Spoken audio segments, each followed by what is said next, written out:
world, super fun for boys and girls. You could fight spotted squid boars, Or get arrested by the Thors. but there's a town that's super cool, And in that town, a super school. where every single day, The kids of Marville play. but in the end, They only pick their friends. and no matter who wins, They're is sure to have a grin. Ow! Bitches.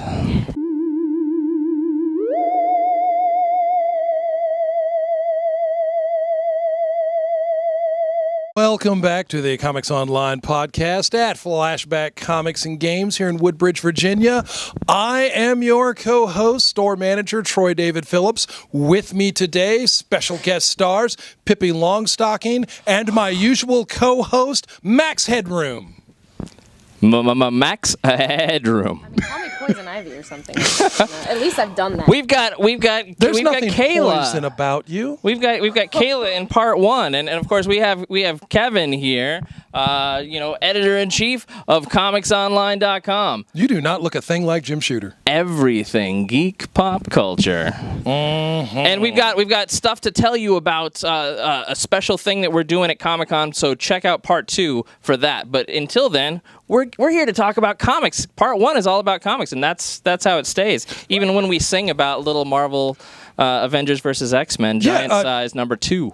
Kevin, since you jumped on that, do you want to go ahead and do your 5 first? Sounds good to me. Yeah, let's shake it up a little bit. Do you want to be the holding could you- person? That would be all right. awesome. So well, let's jump right on with giant-sized Little Marvel there. Yeah, Giant Size Little Marvels was a delight. I mean, it is a kid's comic that's not that much of a kid's comic, totally appreciable by grown-ups. Did you read it when it came out a couple of weeks ago? I did not. I have one. I have not cracked it open yet. It's cute. It's clever. It's a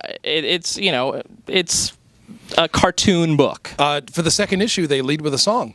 And for the first issue, they lead with the song. Well, that's what I'm saying. Yeah. 2 issues. Oh, two issues songs. in a row. Yeah. Yeah. It's fun stuff. And if you like Scotty Young books, you're gonna like this one. Who Because, doesn't like Scotty Young books? Yeah. So.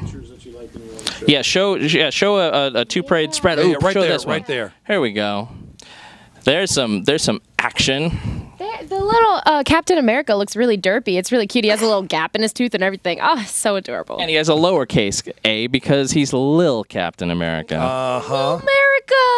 Yeah. America. So that's my first pick for this week. My second pick, of course, is Secret Wars number 4 of 8. There's the normals cover, and of course there are like 6 or more covers this month of Secret Wars, and my favorites have always been these. Here you go, Kayla. Why don't you show that one off? These are the, it looks like an action figure, but no, it's an issue of Secret Wars. And Secret Wars has been fantastic. The main book, I mean, most of the secondary books, the tie-ins are fantastic, but the main book just blows my mind, and I'm sure that this week will be no exception. I should show them that. I'm pretty sure that at this point everybody knows the basic story of the current Secret Wars. I still get a lot of people asking, is this a reboot or is this, just rehashing stuff that's gone on before? And it's really not. It's all new stories, all in the Battle World domains, involving Dr. Doom as the Lord, God, and Master of Battle World, and the separate domains with their separate barons and their inner conflicts and such. Yeah. I have my favorites, but I am reading them all, time Me too. permitting. I am completely caught up with all of them, unless I happen to, maybe I missed one, but that's possible, but not all that likely. I've been trying to get every last one, and they've been, by and large, fantastic. There have been a couple of duds, but not like, oh my god, I can't believe I wasted my money on this. It's been like a couple of things where it was like a 2-parter, and one of them was totally worth it, and the other one was like, oh, compared to that other one, this is like, why am I reading this?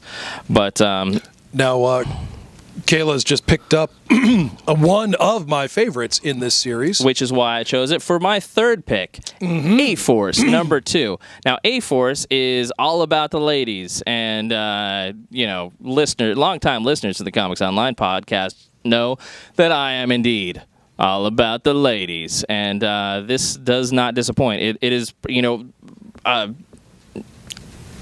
cross-section of all the best Marvel superheroes, the female superheroes that have done, that have inspired us over the years. That looks like a female Eternity, so that is...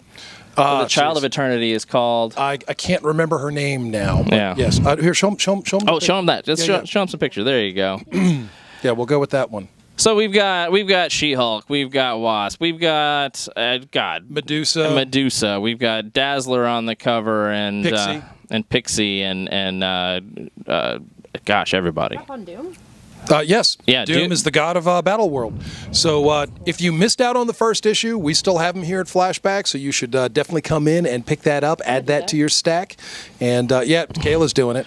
While I'm collecting everything that Marvel does when it comes to Secret Wars every week right now, I couldn't pass up a couple of independent titles, and here's one, The Spirit, number 1 by Dynamite. Will Eisner has left us, unfortunately, but The Spirit remains, and I can't wait to read it. It's been a while since we've had a new Spirit story. It has been a little while, few years. One of my favorites was actually the Darwin Cook interpretation of the character. Oh, sure. But and this is Spirit, Matt Wagner. The Spirit was with us in DC's first wave, pre-New 52. Right. Which also featured Batman and Doc Savage and several other pulp action characters, really. A pulp action noir series, and the Spirit fits right in there. There you go. You want to did you show him an interior page? Yeah, show him some of that interior. And this is, the artists are Dan Schade, Brennan Wagner, and we've got a little credit to Will Eisner at the end, which I assume is just created by, because obviously that's who created The Spirit. Yes, Matt Brennan Wagner, very entertaining, very fun folks. Met them at the Baltimore Comic-Con last year. Now, Brennan Wagner is who? He is Matt's son. Oh, he is a colorist. Fantastic. I have not read Zombies vs. Robots, and here's Zombies vs. Robots number 7. I'm jumping in because it's a peachy folder. Sometimes a cover will just grab you, and this one grabbed me. And show them the back as well. Why don't you just unfold that and show them the back? What do you think of that? Peachy folder. Who wouldn't like that? And then I opened it and saw the art inside, and oh my gosh, look at that! It just like it says on the tin, Zombies versus Robots. I'm liking the art. It's cleverly done, so I'm going to check it out. I'll let you know how it goes maybe next week. Oh, not next week. Pistons. Oh, that looks fun. A couple weeks down the line. So, are you ready for mine, Kayla? I'm ready for your top 5, Troy. Miss Kayla, if you would please show them my first pick from Image Comics, We Stand on Guard. Brian K. Vaughan, BKV. This is a story that has us at the early moments of World War III. There's a huge missile strike, and there is a family. Their children survive, but the parents unfortunately are killed. The older daughter is watching out for her younger sibling in the post-collapse. She meets a band of freedom fighters in Canada. They battle against the enemy. There's a lot of this sort of... It feels a little bit like Red Dawn, only ramped up to a 12. Sure.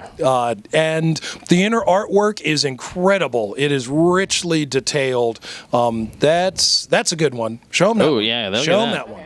Yeah. I am hyper excited about this book. And since Alex and Ada has ended, which makes me quite sad, then Brian K. Vaughan and... Steve Scroce will... I'm not familiar with this guy, but he's got kind of a... You know what? It's a name to start watching for. If this is look what at that he detail. Does. Yeah. Yeah, I mean, and the black in the back, there are some black and white pages, some character realizations from Mr. Scroce. Nice. So, yes, and richly detailed, It kind of feels like a more realistic version. Well, you can't even say that. It harkens to Jeff Darrow to me. Yes, a little bit of Jeff Darrow feeling. You know what I mean? There. Because of the high amount of detail. Yes. Jeff Darrow also with the very, very small details, the facial renderings. Yeah. Shaolin Cowboy, really good book to check out. Really? Yeah. You know what? I've seen that, but never read it. Well, you should read it because you like the man's art. I don't have to sell it to you. You're already there. So, next up, no surprises to anybody as much as I love Avatar Press. And Jonathan Hickman. Jonathan Hickman's God is Dead. Okay, so the God is Dead story is continuing on, the battle between the pantheons, the American gods, the new gods that we created for ourselves, plus a shifting of alliances with the pantheons. Don't We're show that. working towards a climax here. Yeah, definitely not. Don't show that. Once again, ladies and gentlemen, God is Dead there you go. does There's contain graphic scenes of That's a violence, little too much. nudity, Use that one. Oh, mate, there's a little bit of... and strong language. Yeah. Okay, here's an appropriate. Hey, there we go. Yeah. There's a lot of nudity and ultra violence. I'll read this one. Yeah, it is. This is number definitely those 37. things. So Troy, do you have some trades? I can get them. At the moment, I have gone through all of the trades for GID and many of the back issues, although I do still have a lot of the single back issues here. And we, again, God is Dead incorporates deities from many pantheons. Oh, and there they are, killing each other. Judeo-Christianity, Norse, Incan, Greco-Roman, etc. So It surprises me that somebody as pure as you would read this. Because you're always the one who's like, no, don't curse. Oh, sorry. Oh, you're always the one who's like, no, don't curse. And you're so pure. It's like kind of surprises me. It is a little bit of a shocker, but yes. Yeah.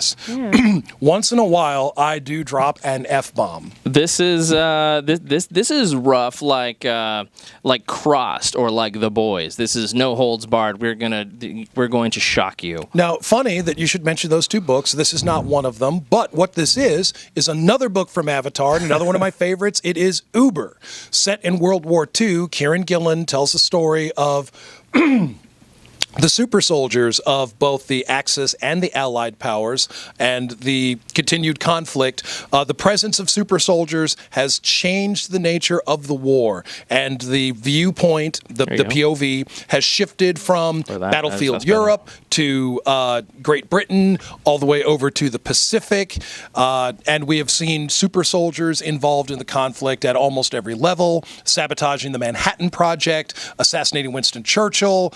Sorry for all the spoilers, but at this point we are on issue number 26. If you have not checked out Uber, I would strenuously recommend doing so. It is a fantastic book, and it has been a fantastic book all along. So get into this. Uber number 26 from Avatar, Kieran Gillen, and Daniel Geet. Now, from DC Comics, one of my favorites is Mortal Kombat X. Woo-hoo.